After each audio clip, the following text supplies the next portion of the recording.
where there's so much active misinformation. I saw the information, I read the information outside of that meeting. It's all fake news. If we are not serious about facts and what's true and what's not. I'm Tom Becca, and I am with the media. The epidemic of malicious fake news and false propaganda that flooded social media over the past year. What news is real and what news is fake? I'm not going to give you a question. You are fake news. You know, two people can see the same story and come up with a different idea. So-called fake news can have real-world consequences.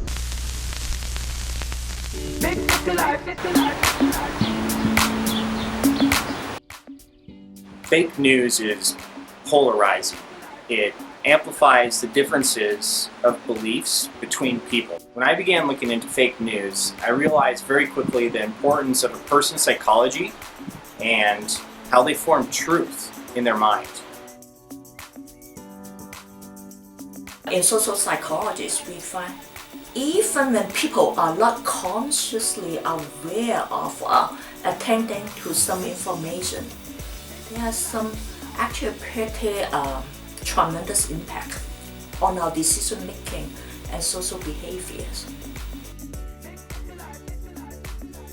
We all have different experiences in our lives that we use to create our reality and what we believe in. And that is the heart of the issue surrounding fake news. The people creating it have agendas. They ignore objective truth and are preying on people's beliefs.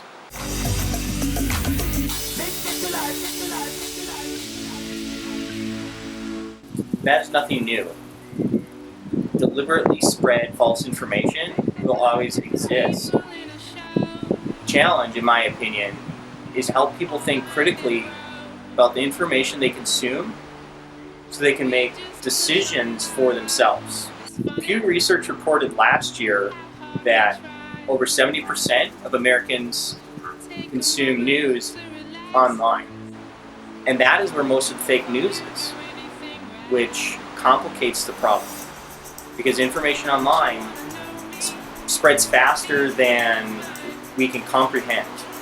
That means that the solution has to be present and available at the beginning of every contact that someone has with news.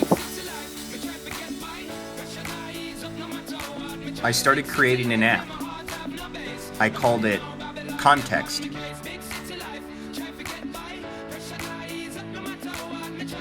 My first step was to find out how to build the software. My name is Fred Morstetter. My name is Liang Wu. So most of our work towards this end involves writing code that automates the process of pulling that from the social media, or from the sites, from like Snopes. Data mining is a very high level. It's about finding patterns in data. On Twitter and Facebook, there tend to be these small echo chambers of people who just retweet each other and like each other and share all the time. And misinformation, we found, is much more popular in those echo chambers. Yeah, so we compare the data with random samples and things like that in order to make sure that these properties of for example, of the fake news are actually statistically stronger, significantly stronger than those in these randomly selected data sets. So,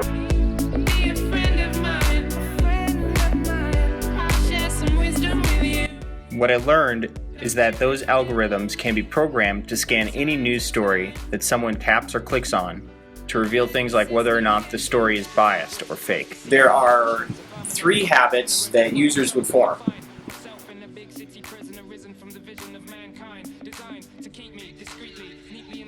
First, they would acknowledge a prompt that suggests whether they will be active or passive in their analysis of the news story. The app generates this prompt by scanning the article for bias while taking into account a user's personal information. This prompt improves accuracy over time.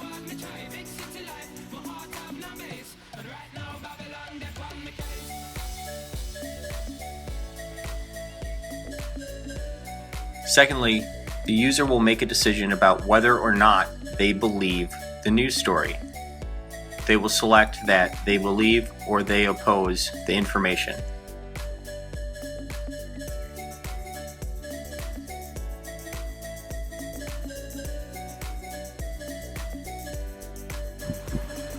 And lastly, the user will be given immediate feedback about whether fact checkers agree or oppose their input on the news story.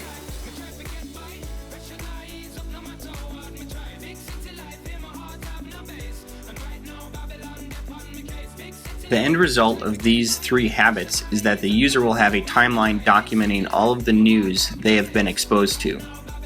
This allows them to quickly understand whether they agree or disagree with fact checkers.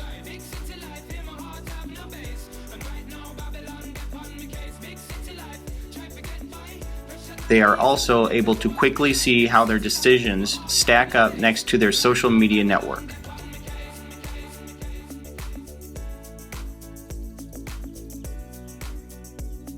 They are able to zoom in on specific days and revisit articles.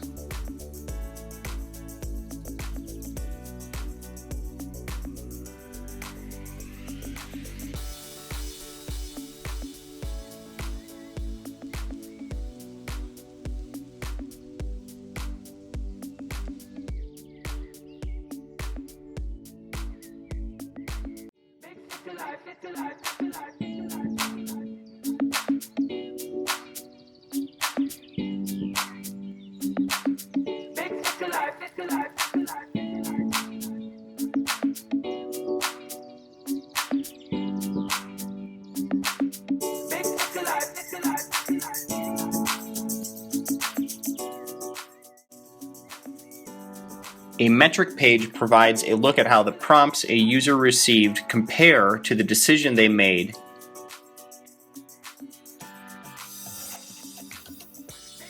And it shows them how many minutes on average they spend reading an article.